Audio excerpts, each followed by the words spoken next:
హక్కులు చేర్చుకుని సమస్యల పట్ల తీవ్రంగా స్పందించేటువంటి మంచి సుగుణాలు కలిగినటువంటి వ్యక్తి ఈ జిల్లా అధ్యక్షులు తమ్ముడు చంద్రశేఖర్ గారికి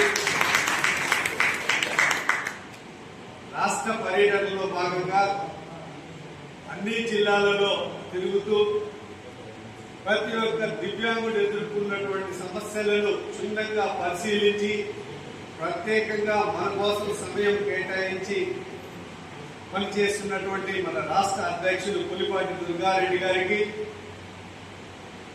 అలాగే లీగల్ సెల్ ఎవరు కూడా దివ్యాంగుల సమాజాన్ని నిజంగా చెప్తున్నాం, పుట్టుకతో దివ్యాంగులమ్మ మన సమాజం దగ్గరికి రావాలంటే ఏ ఒక్క వ్యక్తి కూడా నిర్లక్ష్యం చులకనా భావంతో చూసేటువంటి స్థాయి నుండి ఈరోజు ఆత్మ గౌరవంతో శాసించే స్థాయికి ఎదిగినటువంటి మనకి ఆత్మస్థైర్యంగా నిలబడినటువంటి వైఎస్ఆర్ కాంగ్రెస్ పార్టీ అధ్యక్షులు గౌరవనీయులు పెద్దలు వైఎస్ జగన్మోహన్ రెడ్డి గారు ఇచ్చినటువంటి స్ఫూర్తితో మన సమస్యలను పరిష్కరించేటువంటి లీగల్ సెల్ కూడా ఏర్పాటు చేసి మనల్ని తాకి ముందుకు తీసుకుపోయేటువంటి వర్గంలో ఉన్నటువంటి దివాకర్ రెడ్డి గారికి ప్రత్యేకంగా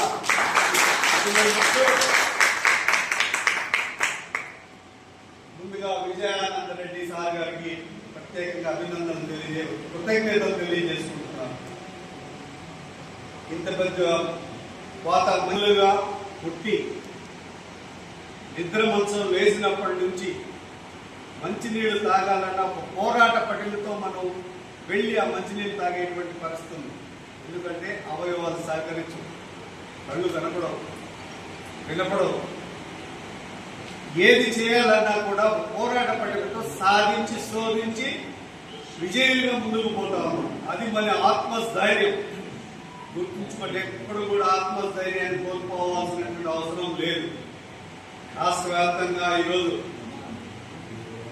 జగనన్న ఆశీర్వాదంతో ఆయా జిల్లాల పార్టీ బలాలతో చల్లని చూపులతో అన్ని జిల్లాలలో దివ్యాంగుల విభాగం దినదిన అభివృద్ధి వట వృక్షమై ఈరోజు దివ్యాంగుల జీవితాల్లో వెలుగులు నింపేందుకు ఒక జగనన్న వెపంలాగా తయారయ్యేటువంటి పరిస్థితి ఈరోజు చూస్తాము. సోదరులారా,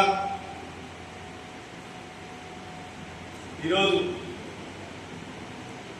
ప్రతి జిల్లాలో పర్యటనలో భాగంగా ఆయా స్థానికంగా ఉండేటువంటి సమస్యలు, పాలసీ మ్యాటర్స్